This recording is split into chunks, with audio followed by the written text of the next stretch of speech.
My name is Caleb Jones. I'm 70 years old and I built my life with my own two hands. Last night my son told me I was worthless while sitting in the $2.4 million house I built for him. I just looked at him, nodded, and said I understand. He thought he had won. What he didn't know was that by sunrise the house would no longer belong to me. Before I tell you how a single phone call unraveled his entire world, let me know in the comments what city you're listening from. And please hit that like button and subscribe if you believe that respect is earned, not inherited. The house on Willow Creek always has a special kind of quiet after the sun goes down. It isn't a peaceful quiet, it's cold heavy, like the air in a room where no one has laughed for a long time. That evening the silence was thicker than Austin fog in the winter. I sat at the head of the dining table, an oak table I had planed and assembled myself more than 30 years ago. Its surface still held the faint scars of happy family meals, the echo of my wife Martha's laughter and the memory of Donovan spilling his milk as a child. Now it was just a vast empty space separating me from my son and his wife. Heather, my daughter-in-law, swirled the expensive Chardonnay in her glass. The light from the crystal chandelier overhead danced on her diamond ring, a cold and lifeless sparkle. "Donovan, darling," she began, her voice artificially sweet. "I was just thinking, this space has so much potential, but it feels a bit dated, old-fashioned." Donovan, my son, immediately put his fork down like a soldier awaiting an order. "What do you mean, honey? I think it looks fine." He said it, but his eyes darted toward me, a look that was almost an apology, but too cowardly to ever become one. "Oh no, I mean it's very sturdy," Heather continued, emphasizing the word sturdy, as if she were describing an ancient relic, not a home. "But just imagine if we knocked out this wall between the dining room and the living room, replaced these old wood floors with Italian marble. It would create such a modern open-concept space, perfect for your company parties." I felt a tightening in my chest. These old wood floors. I had spent an entire summer selecting each pine plank, cutting, sanding, and laying them myself. Martha had been by my side bringing me iced tea and laughing when I complained about my aching back. Each one of those planks held a piece of our memory. I remained silent, continuing to cut the steak on my plate. Silence has always been my best weapon. It forces others to fill the void, and in doing so, they often reveal their true selves. Donovan cleared his throat. "That's a big idea, Heather. It would cost a fortune." "It's an investment, my love," she replied, taking a sip of wine. "A $2.4 million house in Austin can't look like a log cabin. We need to upgrade it to match your status now.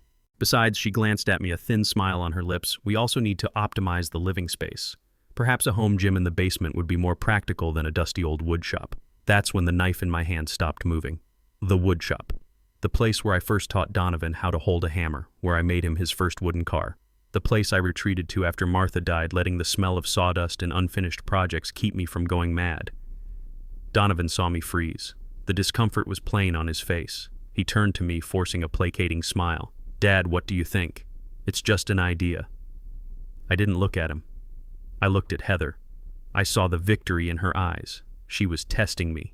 She wanted a reaction. My silence seemed to irritate Donovan more than a curse would have. My silence was a mirror, and he didn't like the reflection of the man he saw in it, a weakling led by his wife, disrespectful to his father. And then he said it. His voice rose, filled with a pent-up frustration. "Dad, Heather and I are busting our asses off to maintain this lifestyle. You just sit here, eat our food, and don't help with anything. You're becoming worthless. Worthless." The word hung in the air, sharp as a shard of broken glass. It severed the last thread connecting the past to the present. I, Caleb Jones, who had built this very house with these two hands, who had sweated and bled to give him a better life than I had, who had given up my dream of a bigger workshop to take a steady job at a construction firm so he could go to college, I was worthless. I didn't feel anger. The anger evaporated, leaving only a cold, empty clarity. I saw everything. I saw my son, a man consumed by his own insecurities. I saw my daughter-in-law, a selfish manipulator who despised anything she couldn't buy with money. Slowly I placed my knife and fork down parallel to each other on the plate. I lifted my head and looked directly into Donovan's eyes. For the first time in months I truly saw him, and he flinched under my gaze. I looked over at Heather. The smile was gone from her face, replaced by a flicker of apprehension. I nodded a slow, deliberate nod. Then I spoke, my voice quiet but clear in the silent room. "I understand." Then I stood up, gently pushed my chair under the table, and walked out of the dining room. I didn't look back. I knew in that moment that something was over, and something else entirely new was just beginning. The stairs to the basement creaked under my feet, a familiar, comforting sound. The air down here was cool, carrying the distinct smell of pine sawdust, linseed oil, and old metal. My workshop. This place was a world away from the sterile pretense upstairs. Everything was in its place. Chisels lined up by size, hand saws hung neatly on the wall. A fine layer of sawdust coated the workbench, sparkling like gold dust under the single yellow bulb.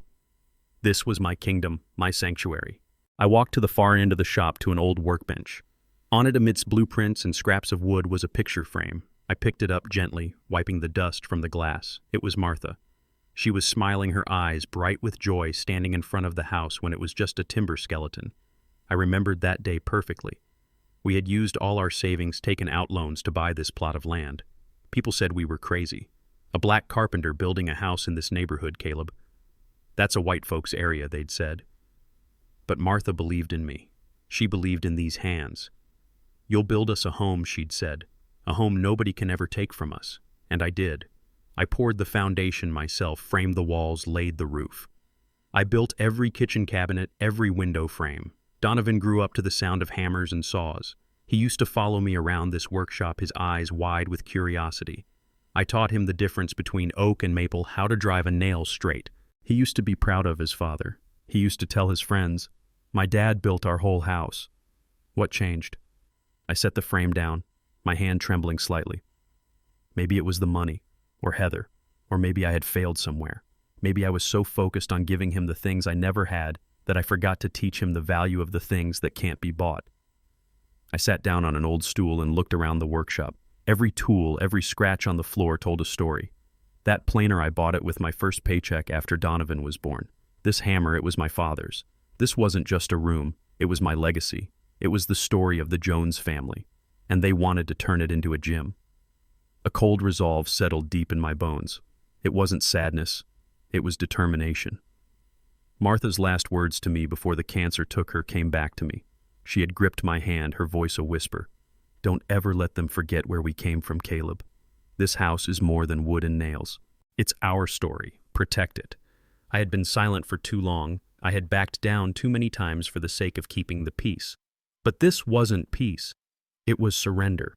I had allowed my son and his wife to slowly erase our story, to replace it with Italian marble and fancy parties. I stood up. I knew what I had to do. The decision that formed in my mind wasn't born of sudden anger, but from the dull ache of years and the cold clarity of the last 10 minutes. I walked to an old metal locker in the corner and unlocked it. Inside, beneath a stack of old papers, was an old flip phone, a burner phone. No internet, no GPS, just calls. I powered it on. The small screen lit up, showing a contacts list with only a few names. I found the one I was looking for. Lawrence, Martha's brother, a lawyer. My finger hovered over the keypad. I took a deep breath, letting the smell of sawdust fill my lungs and give me strength. It was time to protect our story. The phone rang 3 times on the other end before it was picked up. "Hello?" Lawrence's voice was thick with sleep, but still held its usual sharpness. "Lawrence, it's me, Caleb." There was a short pause. Then I heard a rustling sound, as if he was sitting up in bed. "Caleb, is everything all right? You're using the old number." "No, everything is not all right, but it's about to be," I said, my voice flat, devoid of emotion. "I'm sorry for calling so late. Don't be. What's happened?" His voice was fully awake now. He knew me. I wasn't a man who made midnight calls just to chat. I didn't answer his question directly. I got straight to the point. The deed for the house on Willow Creek. The original one. The one Martha and I signed. "You still have it right." Another pause. This one was heavier, filled with unspoken understanding. Lawrence had seen it all. He'd seen Donovan change. He'd warned me about Heather. He was there when I had to use my retirement savings to bail Donovan out of his failed business ventures. He knew this call was coming sooner or later. "Of course I still have it, Caleb," he finally said, his tone serious. "It's safe in the office vault. The names on that title are Caleb Jones and Martha Jones. It's never been changed." A wave of relief washed over me. That was the first brick, the foundation for everything that was about to happen.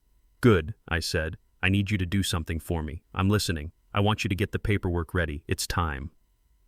I didn't have to specify what it was time for. Lawrence knew. We had discussed this possibility, a contingency plan sketched out on a quiet afternoon years ago when Donovan and Heather's entitlement was just beginning to show. A plan I had prayed I would never have to use. "Are you sure, Caleb?" Lawrence asked, and I could hear the slight hesitation in his voice, not questioning the legality of it, but checking on me as a brother-in-law. I looked around my workshop at the legacy Martha and I had built together. I pictured Donovan's eyes, Heather's smirk. "I've never been more sure of anything in my life, Lawrence," I replied, my voice as solid as oak. "Let's begin in the morning." "All right, Caleb, I'll call you first thing. You take care of yourself." "Thank you, Lawrence." I closed the phone. The small plastic click echoed in the quiet of the workshop. It was done. The machine was in motion. There was no turning back now. I didn't feel happy or vindicated. I just felt a strange sense of peace. For the first time in years, I no longer felt like a guest in my own home. I was its owner, and I was about to take it back. Lawrence's office was on the 30th floor of a glass tower that scraped the Austin sky. It was a world of polished mahogany, leather-bound books, and quiet efficiency, a world away from the honest scent of sawdust and oil in my workshop. I sat in a heavy leather chair that sighed as I settled into it, feeling out of place in my simple work pants and clean flannel shirt. Lawrence sat across from me, his desk a wide expanse of perfect wood. He wasn't just my lawyer, he was Martha's little brother. In his eyes, I could see the same sharp intelligence that had always been in hers. He slid a thick vellum document across the desk, its edges softened by age. The seal of the Travis County clerk was still crisp. "This is it, Caleb," he said, his voice low and steady. "The original grant deed from 1985. I leaned forward, my hands clasped together on the desk. My eyes found our names typed in a font I hadn't seen in years. Caleb Jones and Martha Jones. Seeing her name there felt like a punch to the gut and a comfort all at once. It was a tangible piece of her, a solid proof of the life we had built together. Lawrence pointed a manicured finger at a specific line. "Look here, the grantees, Caleb Jones and Martha Jones as joint tenants with right of survivorship. That was a legal term Martha and I had discussed with a younger Lawrence all those years ago. It meant that if one of us passed, the other would automatically inherit the entire property without it having to go through the courts. It was a promise of protection, a promise that the survivor would always have a home. Upon Martha's passing, he continued, his voice gentle but firm. Full and indivisible ownership of the property transferred solely to you. Her share vanished, and yours expanded to 100%. The house became yours and yours alone." He let the words hang in the air for a moment. Then he looked me straight in the eye, his expression serious. "I've reviewed every public record for the last 5 years, Caleb, just to be absolutely certain. Donovan's name is not on this deed. Heather's name is not on this deed. There has never been a transfer of title. Not a quitclaim, not a sale, nothing." He tapped the document for emphasis. "This is the only legally binding proof of ownership, and it says the house belongs to you." I let out a breath I didn't realize I had been holding. "So, the house is still mine?" I asked, my voice barely a whisper. It felt strange to have to ask the question about the home I had built with my own hands. Lawrence leaned back in his chair. "It has always been yours, Caleb. 100%. The property taxes are paid from an account you fund even if Donovan makes the electronic transfer. The homeowner's insurance is in your name. Every legal tie this house has is to you and the memory of my sister. Legally speaking, your son and his wife are tenants, guests in your home. They have paid no rent and have no lease. They have no ownership rights, none whatsoever." The words didn't bring me joy. They brought a heavy, cold certainty. All of Donovan and Heather's arrogance, their casual dismissal of my life's work, their plans to tear down walls and rip out floors. It was all built on a fantasy of ownership they felt so entitled to, they never even bothered to check the paperwork. They just assumed it was theirs, just as they assumed I was a relic, a piece of old furniture to be managed and eventually discarded. The law, the simple black and white truth of it, was on my side.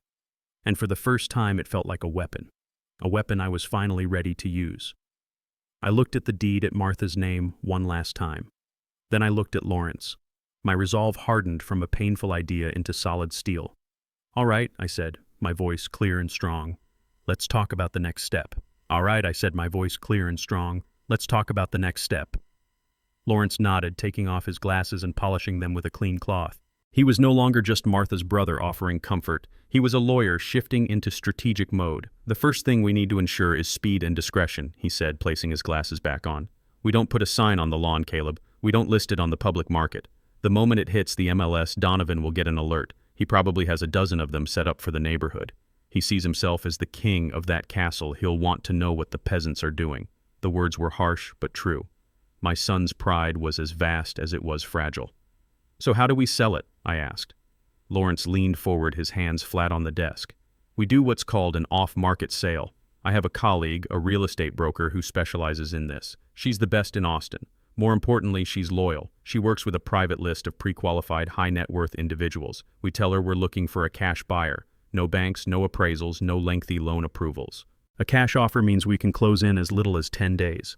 Before Donovan even realizes what's happening, the ink will be dry and the house will be sold. Selling it." The thought sent a pang of grief through me, so sharp it took my breath away. Selling the walls I had raised, the floors Martha had danced on. It felt like a betrayal of our memory. But then I saw Heather's smirk in my mind, heard Donovan's voice calling me worthless, and I knew this wasn't a betrayal of Martha's legacy. It was the only way to protect it. I gave Lawrence a firm nod. "Find the buyer." He nodded back, satisfied with my resolve. Now for the second and more important piece of this, Caleb. The money.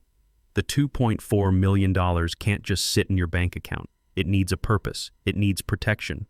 I suggest we create an irrevocable trust. He explained that an irrevocable trust was like a fortress. Once the money was inside, it couldn't be touched by lawsuits, creditors, or family members seeking a handout. It would be safe. We'll call it the Martha Jones Legacy Trust, he proposed. Her name, spoken in this context of strength and permanence, felt right. It felt just. "And what does this trust do?" I asked. "Its primary purpose." Lawrence said, a hint of a smile touching his lips, "will be to fund vocational training scholarships. Woodworking mechanics, electricians, for underprivileged kids here in Austin. The kind of skills you value. The kind of start you and Martha never had. It will be a testament to what you built, not with money, but with your hands." The idea was perfect. It was a legacy of creation, not of consumption. It was everything I believed in, everything Donovan had forgotten. "My son, he'll be written out then," I stated, more than asked. "This is where the lesson comes in," Lawrence said. "We don't just write him out. We give him a path, a hard one. He will be named as a tertiary beneficiary, but with conditions so strict they will either make him a better man or he'll get nothing at all." He pulled out a notepad and began to write as he spoke. Condition 1, he must complete at least 2 years of documented financial counseling from an accredited professional. Condition 2, he must hold a steady job for a minimum of 5 consecutive years without seeking any financial aid from the trust or from you. And Condition 3, he must perform 500 hours of verifiable community service for one of the charities the trust supports. Only after meeting all of these requirements can he petition the trust board for a modest annual stipend. Not before. I listened as he laid out the terms. It wasn't a punishment, it was a blueprint. A blueprint for the man I had always hoped Donovan would become. It gave him a chance not to get his money back, but to earn his self-respect back. It was the hardest, most loving thing I could possibly do for him. "Do it, Lawrence," I said, my voice thick with emotion, but unwavering. "Set it all up. Exactly as you said." The fortress was no longer just an idea. We were drawing the plans, and soon we would lay the first stone. A few days after my meeting with Lawrence, a strange calm settled over the house. It was the calm before a storm. I knew the wheels were in motion, but on the surface life continued as normal. I was in the living room, quietly oiling the joints of a rocking chair I had made for Martha when she was pregnant with Donovan. The rhythmic motion of the cloth on the wood was soothing, a familiar ritual in a world that felt increasingly unfamiliar. That's when Heather walked in, followed by a man I'd never seen before. He was tall, thin, and wore a black turtleneck despite the Texas heat. He carried a sleek tablet like a shield. "Caleb, this is Julian," she said, her voice bright and dismissive. "Julian is a designer. He's going to help us refresh the space." Julian gave me a curt nod, his eyes sweeping over me and the rocking chair with a look of professional pity before moving on to scan the room. I said nothing, just continued my work. A ghost in my own home. "So this is the main living area," Julian said, his voice echoing slightly in the high-ceilinged room. "Good bones, definitely good bones, but it's all very heavy." Heather followed him as he glided across the floor, his expensive shoes silent on the pine planks. "I know, right?" she sighed dramatically. "That's what I've been telling Donovan for years. It's so dark. The first thing to go has to be these floors." I ran my cloth over a knot in the wood of the chair. I remembered finding that piece of lumber.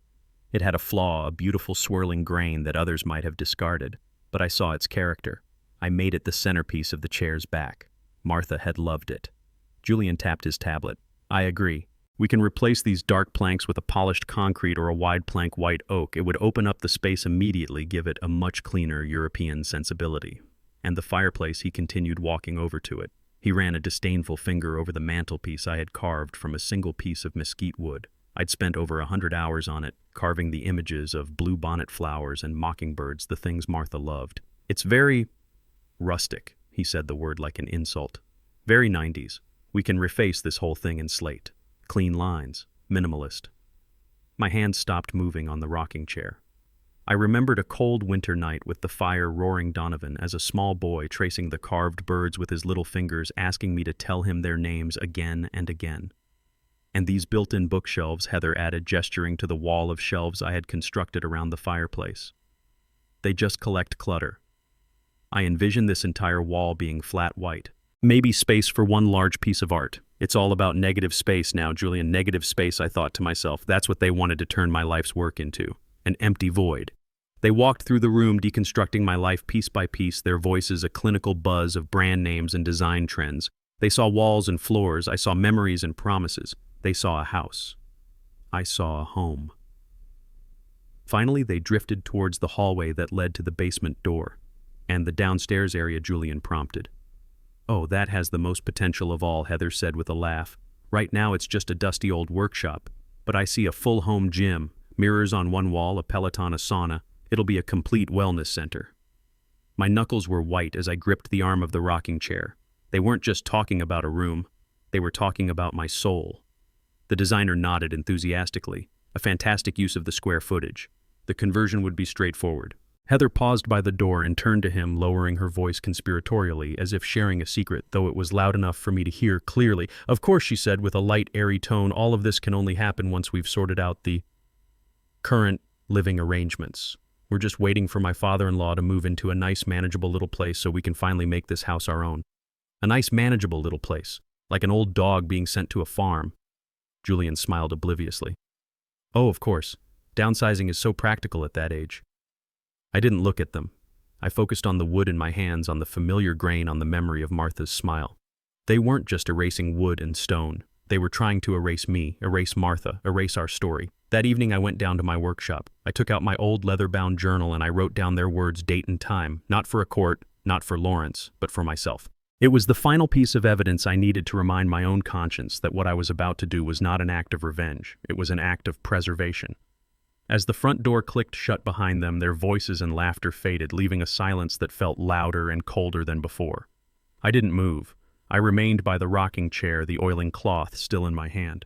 My heart was not pounding, my hands were not shaking. A strange and terrible calm had settled over me. I had just listened to the detailed plan for the demolition of my life, and all I felt was a profound and icy clarity. They thought I was a ghost, an invisible old man who was deaf to their whispers, but I had heard every word. Dark, heavy planks. That's what she had called the floors. I remembered carrying those pine boards on my own back up the hill from the lumber yard because the delivery truck couldn't make it up our muddy, unpaved road back then. Martha had cheered me on from the porch. We had stained them a deep, rich color together on our hands and knees, laughing as we smudged it on each other's faces. They weren't dark, they were warm. They held the memory of sunlight. Rustic, the word the designer had used for my mantelpiece. I remembered finding that piece of mesquite wood on a trip to the hill country. It was gnarled and imperfect. It took me 100 hours to carve it smooth to find the story within the grain, the story of our life in Texas. I finished it on our 20th anniversary. When I installed it, Martha had traced the lines of the carved bluebonnets with tears in her eyes and told me it was the most beautiful thing she had ever seen. To them, it was just a dated feature to be covered over with cold slate. And my workshop, my sanctuary, a dusty old room to be gutted and replaced with mirrors and machines. They saw dust. I saw the particles of every project I had ever brought to life. The cradle I built for Donovan, the kitchen table we were just sitting at, the casket I made for my own father. They saw a waste of space. I saw the very soul of our home. But the words that truly settled in my heart like chips of ice were hers.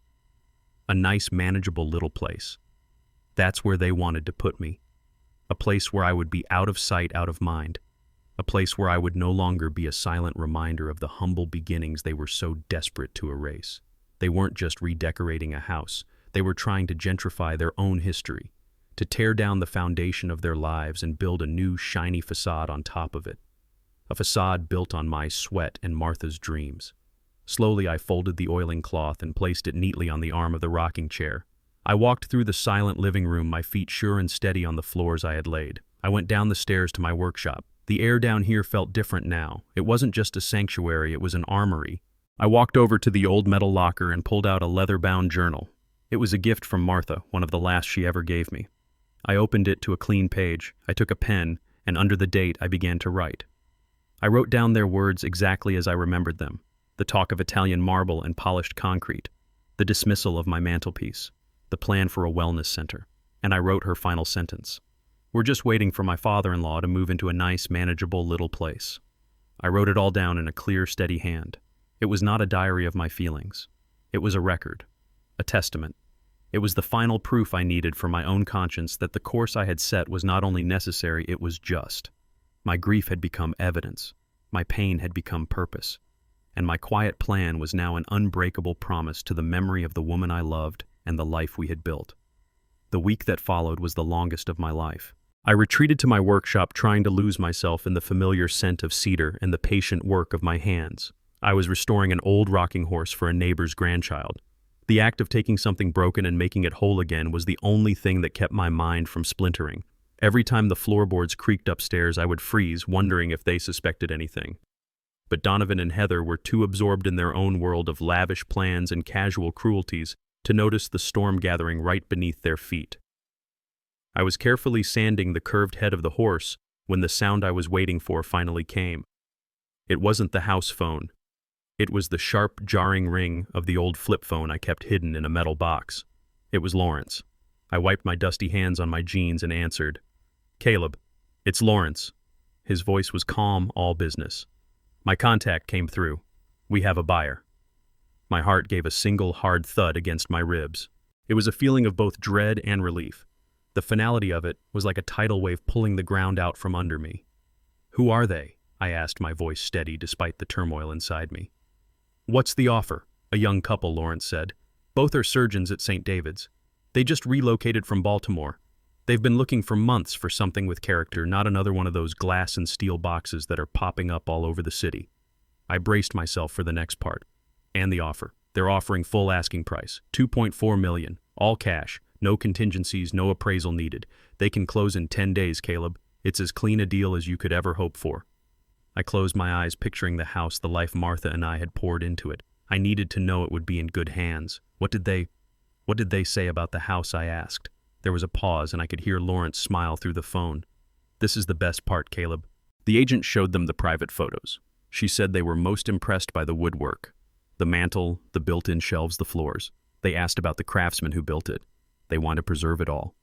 The words were a balm on a wound I didn't even know was still bleeding. All this time, I had been focused on the act of taking something away from Donovan. But now, for the first time, I saw this as an act of giving. I was giving our home a future. I was passing our story into the hands of people who would read it with respect, not tear out the pages. Donovan and Heather had seen a replaceable asset. This new couple saw a legacy. They saw the love. My decision solidified no longer an act of anger, but one of pure purpose. "Tell them yes, Lawrence," I said, my voice clear and certain. "We accept the offer. I'll draw up the purchase agreement immediately." Lawrence replied, his voice all business again. "Can you come to my office tomorrow afternoon to sign? 3 o'clock. Use the back entrance. I'll be there." I ended the call and placed the phone back in its metal box. I turned back to the rocking horse in front of me. I picked up my sandpaper and with a steady hand continued my work. A chapter was closing. But the story of the house on Willow Creek was not over. I was simply choosing its next authors. The next afternoon, I drove to a part of Austin I rarely visited. It was a neighborhood of new glass-walled office buildings and trendy cafes where young people stared intently at their laptops. Lawrence had chosen a title company here deliberately. It was anonymous, neutral ground. As I drove, I felt a strange sense of detachment, as if I were watching a movie about someone else's life. I wore my clean work clothes, not a suit. This was not a celebration. It was a solemn duty, a promise I had to keep. I thought about the first drive Martha and I ever took to the plot of land on Willow Creek. It was all dirt roads and live oaks back then. We had a thermos of coffee and a bag of sandwiches and a dream that felt bigger than the Texas sky. Now I was driving to sign that dream away. But I knew in my heart I wasn't destroying it. I was saving it from those who didn't understand its value. I used the back entrance as Lawrence had instructed. He was waiting for me in a sterile conference room. The only other person present was a woman with sharp eyes and a professional smile who introduced herself as Ms. Davis, the escrow agent. The buyers were not there. This was a quiet transaction meant to be done without fanfare. A mountain of paperwork was stacked neatly in the center of a long, polished table. It looked like a tombstone. Ms. Davis was efficient, her voice a calm monotone as she guided me through the stack. Initial here, sign here, date here. Each page was a legal requirement, a small step in the complex dance of transferring ownership. I signed papers acknowledging property disclosures, tax statements, and settlement fees. My hand moved automatically steady and sure. With each signature, I felt not a sense of loss, but a growing sense of resolve. I was not giving up a piece of myself. I was cutting away a cancer that had grown in my family. Finally, she slid the last document in front of me. It was the deed. The document that would transfer the house I built into the hands of strangers. She pointed to a single line at the bottom. Your full legal signature here, Mr. Jones. I picked up the heavy pen. Its weight felt significant in my hand. For a moment, the room faded away. I wasn't in a cold office building. I was back in the half-finished frame of my house with Martha. I could smell the fresh-cut pine and hear her laughing as I nearly dropped a hammer on my foot. I remembered her tracing their names on a dusty 2x4. The Jones house, she had written. Forever. I thought of Donovan and Heather. I didn't picture their anger or their shock. Instead, I pictured their casual dismissal of my life's work. The wave of a hand that erased my fireplace mantle. The careless words that turned my workshop into a space for a treadmill. They hadn't just insulted me, they had insulted Martha's memory. They had taken the sacred thing we had built and declared it worthless. My promise to her echoed in my soul. Protect our story. This signature was not an act of revenge. Revenge is a hot, angry emotion. What I felt was a cold, righteous purpose. This was an act of justice. It was an act of preservation. I was not destroying Donovan's inheritance. He had already destroyed it himself when he chose a life of materialism and disrespect over one of integrity and love. I was simply signing the death certificate of an inheritance that had died in his heart years ago. With this single act, I was transforming our home from a source of conflict and pain into a wellspring of hope. The money from this sale would become the Martha Jones Legacy Trust. It would fund the dreams of young kids who had nothing but skill in their hands and hope in their hearts. Kids like I used to be. Martha would have loved that. Our story wouldn't end with Donovan's entitlement. It would begin again with every scholarship given, every career launched. The true legacy wasn't the house itself. It was the values with which we built it. I brought the pen to the paper, the tip pressed against the crisp fiber. I wrote my name clearly and firmly. Caleb Jones. It wasn't the shaky signature of a defeated old man. It was the bold script of a man who knew exactly who he was and what he stood for. It was done. Miss Davis took the document, her professional smile never wavering. She pressed a heavy seal into the corner, then stamped it with a loud, final thud that echoed in the quiet room, the sound of a door closing forever. Lawrence placed a hand on my shoulder, a silent gesture of support. I stood up, shook Ms. Davis's hand, and walked out of the conference room. When I stepped outside, the afternoon sun was bright. I didn't look back at the glass tower. I got in my truck and started the engine. I felt a profound sense of peace. I had not lost a home. I had reclaimed my soul. The storm was coming, I knew that, but for the first time in a very long time, I was not afraid. I was ready. The day the papers were finalized was quiet. The 10 days that followed were quieter still. I moved through the house like a phantom, a keeper of a secret that was about to detonate the lives of everyone inside it. Donovan and Heather mistook my silence for submission. They saw it as a sign that the old man had finally accepted his place. To celebrate their perceived victory, they decided to throw a party. The house, which had been so silent for so long, was suddenly filled with noise. Loud music, the clinking of glasses, and the braying laughter of people who measured their worth in stock options and European cars. I stayed in my room for most of it, but eventually came down for a glass of water. No one paid me much attention. I was just a piece of the old furniture, a relic soon to be cleared out. I stood by the staircase in the shadows and I watched my son. Donovan was holding court in the center of the living room, a glass of expensive whiskey in his hand. He gestured expansively at the room, his voice booming with false confidence for a group of his colleagues. The bones of this place are incredible, he boasted. My dad did a solid job back in the day. But it's time to bring it into the 21st century. We're blowing out this entire wall, he said, pointing to the wall that separated the living room from the dining area. Create a true open concept space. The sightlines will be incredible. One of his friends clapped him on the shoulder. That's a hell of an undertaking, Donovan. It'll cost a fortune. Donovan laughed a hollow sound. You gotta spend money to make money, right? This house is our biggest asset. We have to maximize its value. Meanwhile, Heather was leading her own tour near the fireplace. Julian, our designer, is a genius, she cooed to a circle of women adorned in jewelry that glittered coldly under the lights. We're sourcing the marble for the floors directly from Carrara. And the mantle, she said, waving a dismissive hand at the mesquite wood I had so carefully carved, will be replaced with a single slab of black granite. So much cleaner, so much more powerful. I listened to them sell a future that had already been sold. They were drawing blueprints on a property that was no longer theirs. Every boast was a lie. Every plan was a fantasy. And I felt nothing but a profound and weary sadness.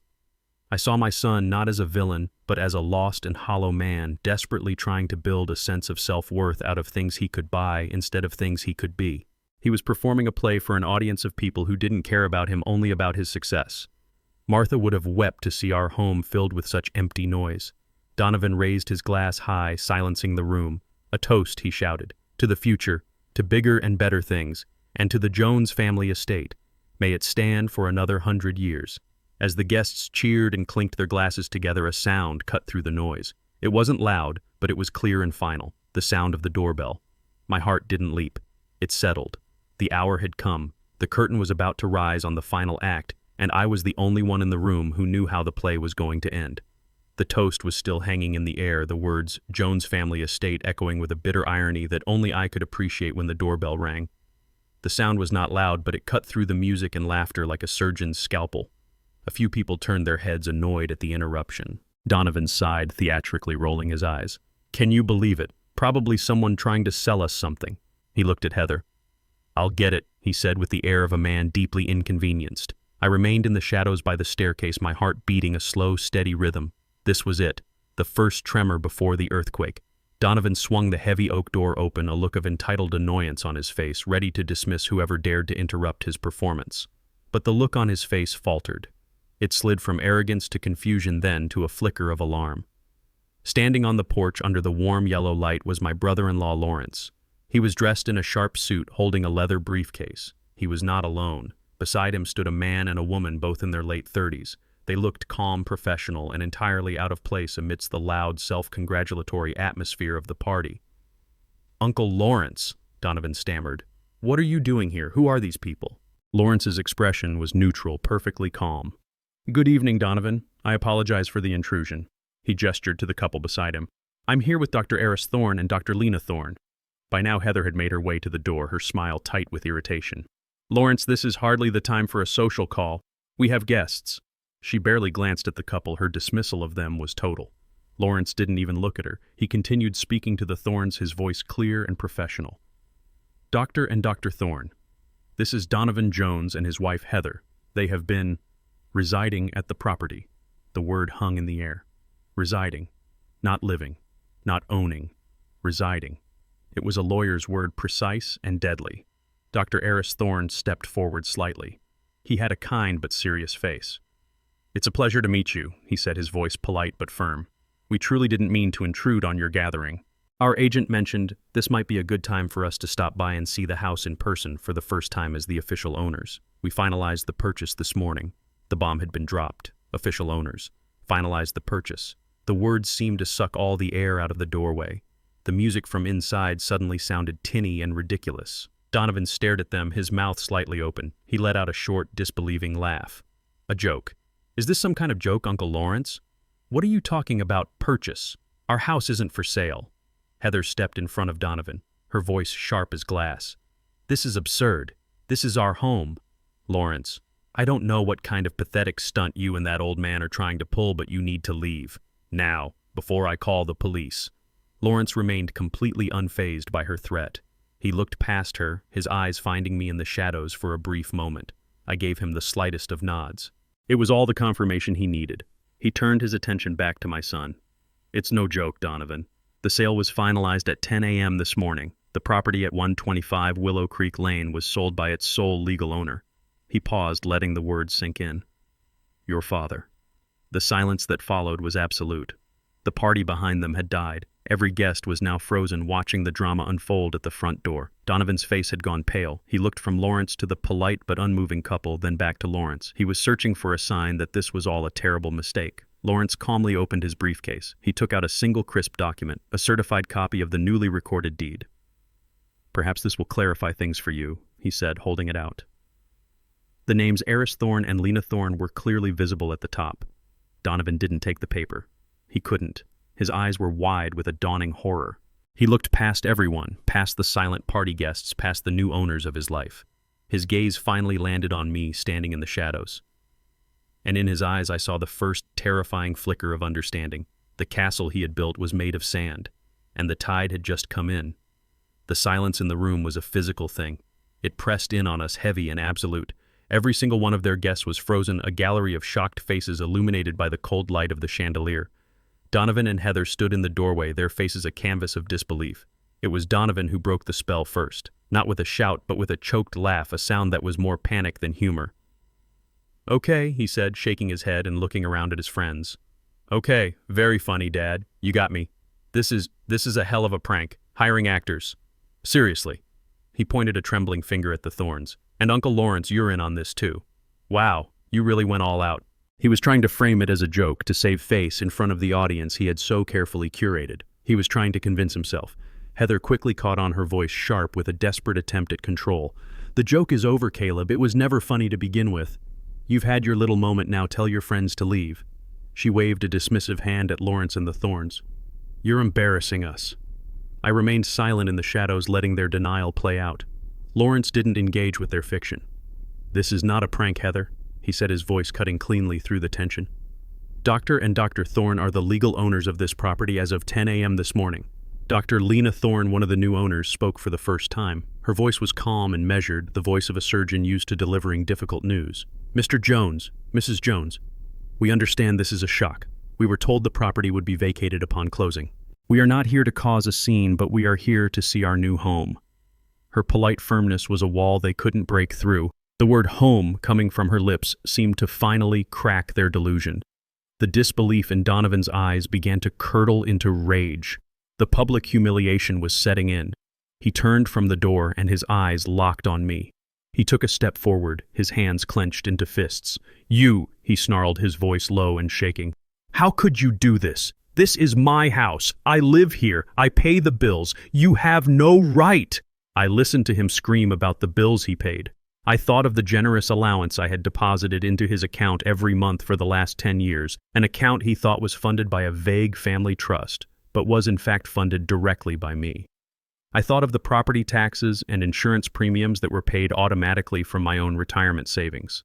He had been living in a world I had built for him, and he was so arrogant he thought he had built it himself. Heather's rage was hotter and faster.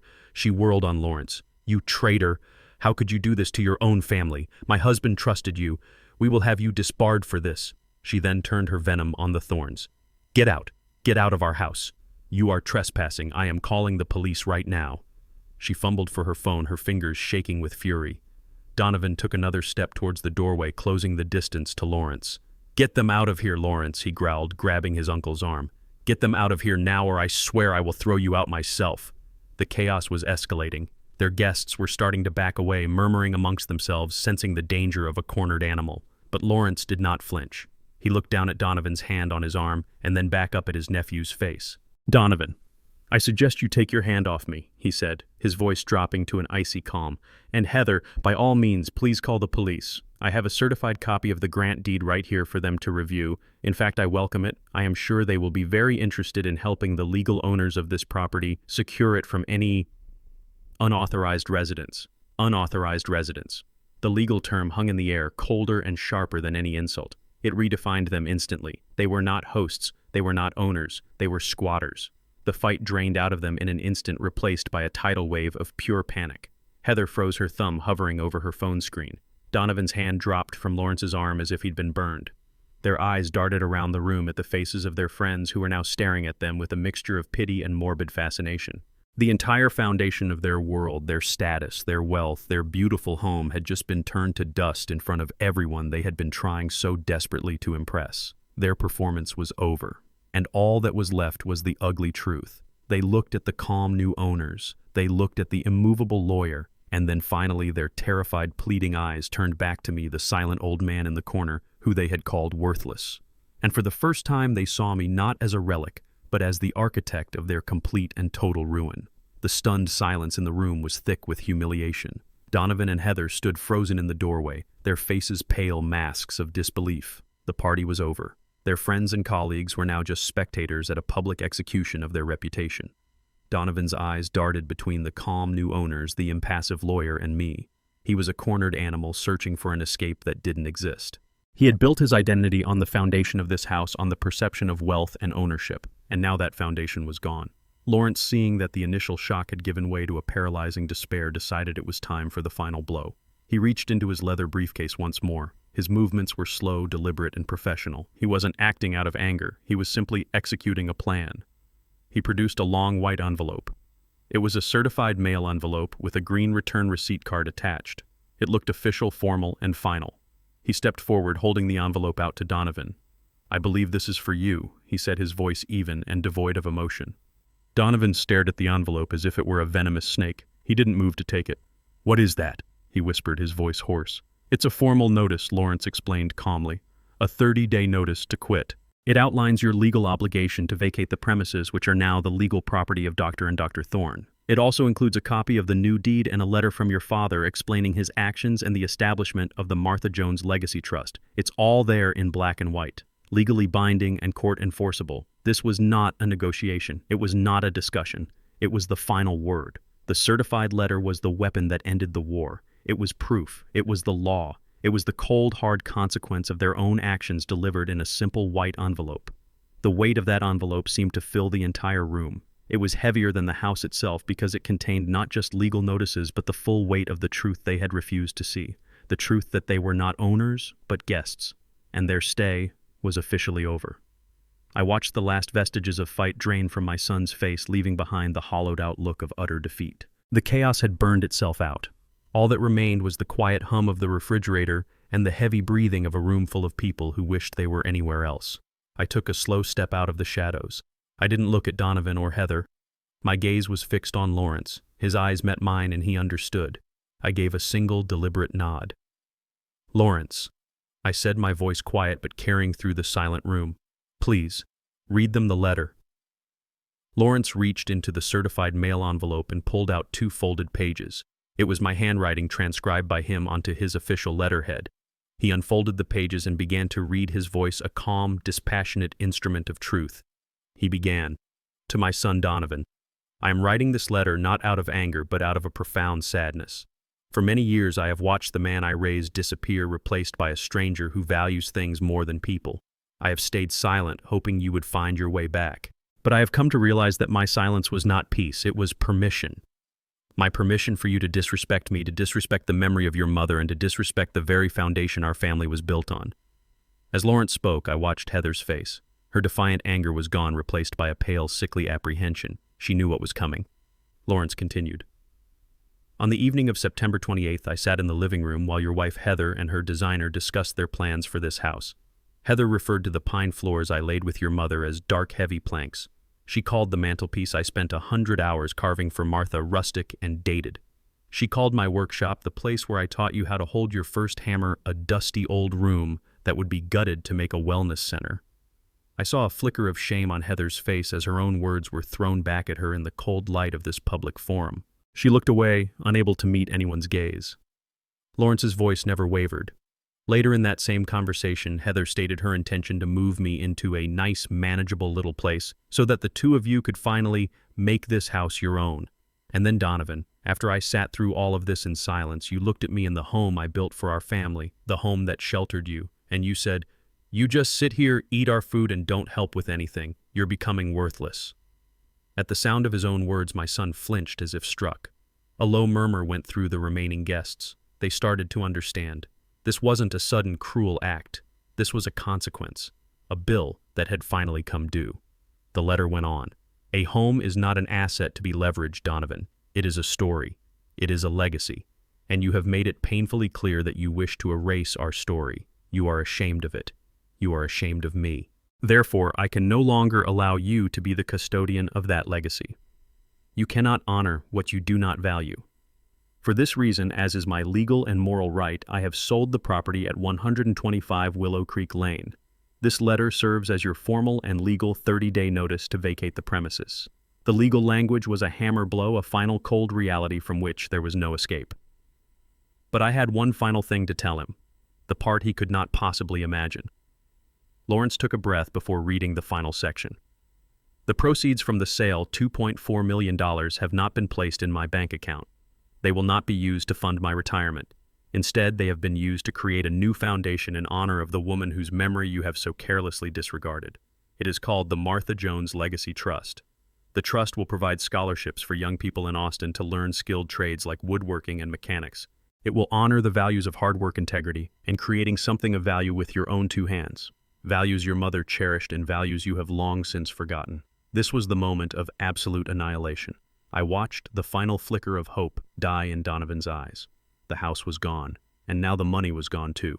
Not lost, not spent, but transformed into a monument of everything he had rejected.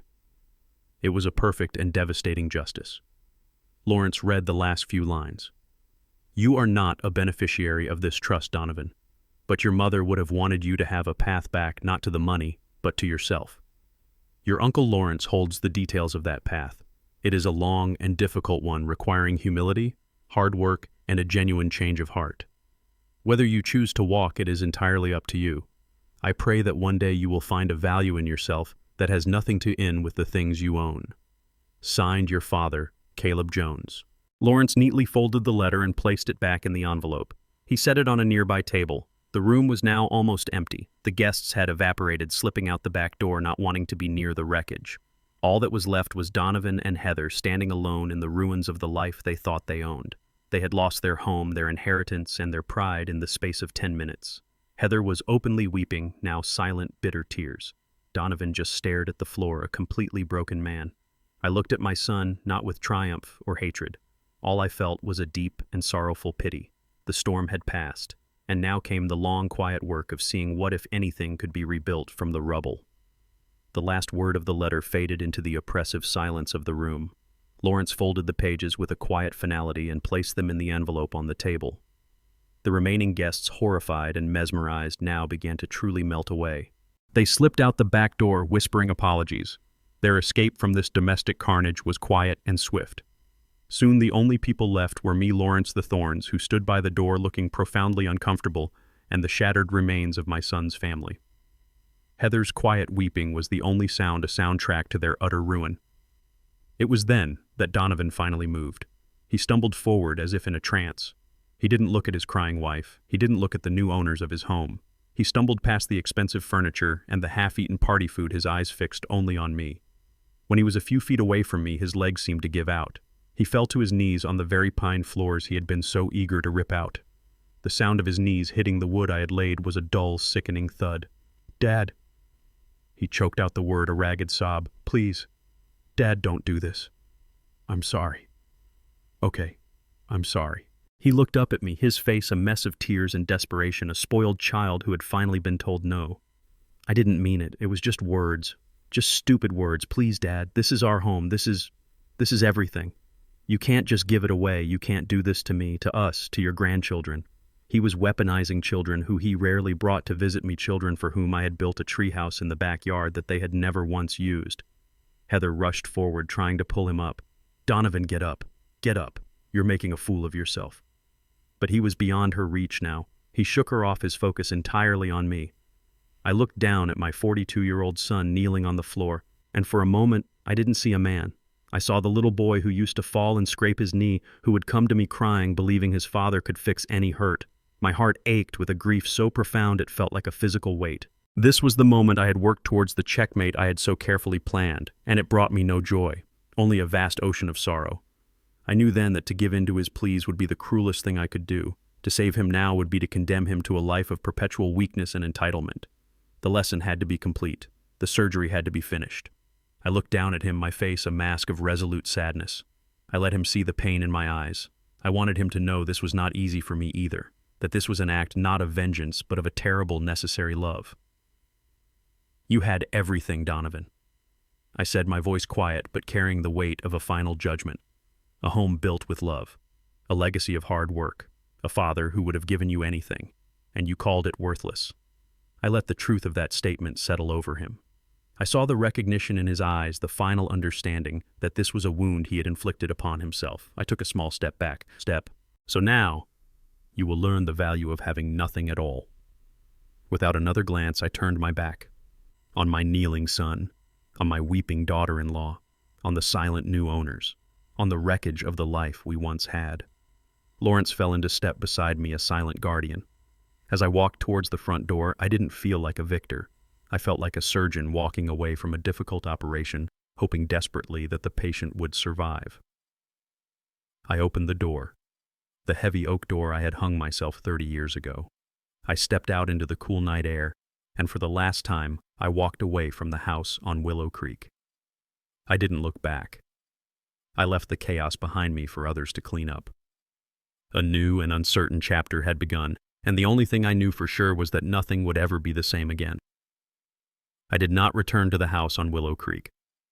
After that night, I stayed with Lawrence for a while before finding a small, quiet apartment of my own. I did not need to see them pack. My goal was not to witness their humiliation, but to deliver a necessary lesson. Lawrence handled the final handover of the keys, and he told me what he saw. I didn't need to be there. I could picture it all perfectly. The 30 days that followed the party were not a period of defiance for Donovan and Heather. They were a slow, painful descent into reality. The friends who had filled our home with their loud laughter were suddenly silent. Their calls went unanswered. No one offered to help them pack. The spectacle of their downfall was something to be gossiped about from a distance, not something to be touched. I imagined Heather in the master bedroom, her face streaked with tears that were more angry than sad. The walk-in closet, once her prized showroom, was now a chaotic mess of cardboard boxes. I can see her wrapping her ridiculously expensive shoes and designer handbags in old newspaper, the luxury items looking dull and absurd in the grim light of her new reality. The woman who had dreamed of Italian marble was now faced with the humble cardboard and packing tape of a life unceremoniously dismantled. I can picture Donovan standing in the middle of the cavernous living room, surrounded by the oversized furniture he had bought to impress people who were no longer there. He would have discovered that the sleek, minimalist sofas and 10-foot dining tables that looked so powerful in this house would not fit into the 2-bedroom apartment they had been forced to rent. I imagine him on the phone trying to sell the pieces for a fraction of what he paid, his voice tight with a shame he could no longer hide. The symbols of his success had become heavy monuments to his failure. Lawrence told me the silence of the house was broken only by their arguments. Sharp, bitter whispers that echoed in the empty rooms. "This is your fault, Donovan. You and your stupid pride. You just had to push him." And Donovan's reply, tired and defeated. "My fault. You were the one who wanted everything, Heather. The best of the best. It was never enough for you." Their partnership, a union built on the shaky foundation of materialism, was crumbling now that the foundation had been removed. They had nothing left but each other, and it was clear that was not enough. On the final day, I picture them carrying the last box out the front door. They wouldn't have looked back. To look back would be to face the full magnitude of what they had lost. The house stood behind them, silent and grand. It was no longer their stage. It was just a house again, empty, waiting. The sunlight streamed through the clean windows, illuminating the dust motes dancing in the air. It lit up the faint squares on the walls where their pretentious art used to hang. The house was finally at peace. It was just wood and nails and memories again. My memories. The poison had been drawn out. The wound was clean. As they drove away in their one remaining car, small and defeated, I felt no triumph, just the somber quiet of a chapter finally closed. The house was ready for a new story, and so was I. The story of that night spread through Donovan and Heather's social circle like a lit fuse. The guests who had slipped out our back door became the first messengers carrying the tale of their host's spectacular implosion. It was a story too dramatic, too deliciously scandalous to be kept quiet. I imagine it was the topic of conversation at brunch tables and in country club locker rooms all over Austin. The fall of the House of Jones was public, and it was swift. But the public shame was only the beginning. Their real punishment came in the quiet, brutal language of finance. The first domino to fall was the credit cards.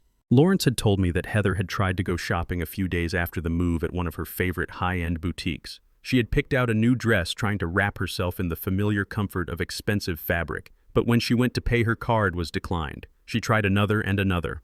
All declined.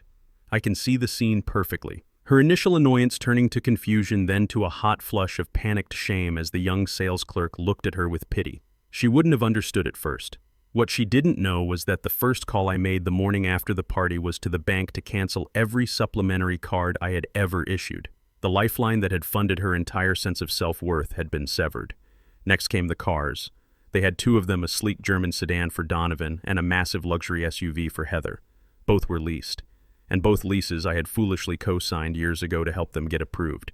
With the accounts I funded now closed, the automatic payments stopped. The leasing company did not wait long. I picture the tow trucks arriving at their new cramped apartment complex, their lights flashing for all the new neighbors to see. The sight of those symbols of their affluence being unceremoniously hooked and dragged away must have been a uniquely modern form of public shaming. What Donovan and Heather were forced to learn was that their lifestyle had been a lie. Donovan's six-figure salary, which sounded so impressive, was just a single pillar supporting a mansion of debt. The other pillar, the main one, had been the quiet, steady stream of money from my accounts, which he had always treated not as a gift but as his due. Without my support, his income alone couldn't even cover the interest on their mountain of debt, and with the money went the friends. The calls stopped. The invitations to parties and weekend getaways vanished. Donovan and Heather were no longer assets in the competitive sport of social climbing. They were liabilities, a cautionary tale. Their friends, who had once praised their taste and ambition, now whispered about their downfall. The social world they had tried so desperately to conquer had turned its back on them without a second thought. I heard through Lawrence that the story had even reached Donovan's office. His authority, which had been built on a carefully crafted image of success and wealth, evaporated overnight. He was no longer the confident dealmaker. He was the man who had been publicly evicted by his own father. Their fall was not just financial. It was total. They had built their entire identity on the shifting sands of money and status, and when the tide went out, they were left with nothing. It was a brutal lesson, but it was the only lesson that could ever teach them the difference between the price of everything and the value of anything. Several months have passed since that night. I didn't stay with Lawrence for long. I found a small two-bedroom apartment with a balcony that overlooks a park. It's quiet. In the mornings, I drink my coffee and watch the old men play chess. It's more than enough. I never wanted the big house back. The house had been a symbol of a promise I made to my wife, and once I had protected that promise, its purpose in my life was over. I didn't need the space or the status. I just needed peace, and for the first time in a long time, I have it. This morning, I drove to a community center in East Austin. It's a loud, bustling place filled with the sounds of bouncing basketballs and excited kids. In the back of the building is a large workshop. The sign on the door read, "The Martha Jones Legacy Workshop." Lawrence had insisted on the name. I stood in the doorway and watched the first class. There were a dozen young people inside, boys and girls from the neighborhood, all gathered around sturdy workbenches. The air was filled with the familiar, beautiful scent of freshly cut pine. An instructor, a woman with a kind face and sawdust in her hair, was showing them how to make a simple dovetail joint. The students were focused, their brows furrowed in concentration. The sound of their tapping hammers and scraping saws was the most beautiful music I had ever heard. I watched a young girl who couldn't have been more than 16. She was struggling with her chisel. Her joint wasn't quite fitting. She sighed in frustration, but then she took a deep breath, squared her shoulders, and tried again. In her determination, I saw a spark of myself as a young man, a hunger to create, a desire to build something real and lasting with her own two hands. This, I thought to myself, is the real legacy. It wasn't the $2.4 million house. It wasn't the expensive furniture or the fancy parties. It was this passing of a skill, this chance for a young person to discover the dignity of hard work. The true inheritance wasn't money, it was purpose. I could feel Martha's presence in that room more strongly than I ever had in the big empty house on Willow Creek. She would have loved this. This was her story continuing. I don't know if Donovan will ever choose to walk the long path I laid out for him. I pray that he does. But my peace is no longer tied to his choices. I have done what I had to do. I have protected my wife's memory and transformed our life savings from a source of conflict into a wellspring of opportunity. My legacy is no longer in the hands of a son who did not value it. It is now in the hands of dozens of young people who are just starting to build their own. I didn't go inside or announce myself. They didn't need to know who I was. I just stood in the doorway for a while and listened to the music of creation, a quiet smile on my face. Then I turned and walked away, leaving the sounds of the workshop behind me. I had finally learned that a true legacy isn't what you leave in a will. It's what you build in the hearts of others. And in that noisy, dusty workshop full of promise, I was finally home. As I walked away from the community center, The sounds of the workshop faded behind me, replaced by the gentle rustle of leaves in the park. I didn't feel a sense of triumph or victory. The ache of what I had lost with my son was still there, a quiet phantom limb that would likely never fully heal. People might call what I did revenge, but it was never about that. Revenge is a hot fire that consumes you from the inside out. What I felt that night at the party and what I felt now was a cold, clear necessity, a sad duty that had fallen to me. My actions were not for my own satisfaction. They were a final promise kept to my wife. I had promised to protect our story, and I had done so. The victory was not in seeing Donovan brought to his knees. The victory was in the sound of those hammers and saws in the workshop. The victory was knowing that the legacy Martha and I had built with our hands would now be passed into the hands of a new generation. It was a legacy of creation, not of consumption. I had to teach my son a lesson in the only language he seemed to understand anymore, the language of profit and loss. To learn the value of everything he had to first experience the price of having nothing. I had to tear down the hollow structure of his life so that he might one day have a chance to build a real one on a solid foundation. Whether he ever chooses to pick up those tools and begin that work is a choice only he can make. I have to live with the fact that he may never forgive me, but I am at peace with my decision. A family, like a house, must be built on a solid foundation of respect and love. Ours had rotted from the inside. I had to tear our broken house down to its very foundation so that one day perhaps something true and strong could be built there again. And with that, I am at peace. This whole experience taught me a difficult but vital lesson. For years I believed a father's love meant giving endlessly, even when it was met with disrespect. I thought keeping the peace was more important than protecting my own dignity, but peace without respect is just a quiet surrender. True strength isn't found in a large house or a full bank account. It's found in the courage to defend your own worth and the legacy you've built with your hands and your heart. Sometimes the most loving thing a parent can do is to let their child face the true consequences of their choices. Have you ever had to make a painful decision to protect your own self-respect? I would truly love to read your story in the comments below.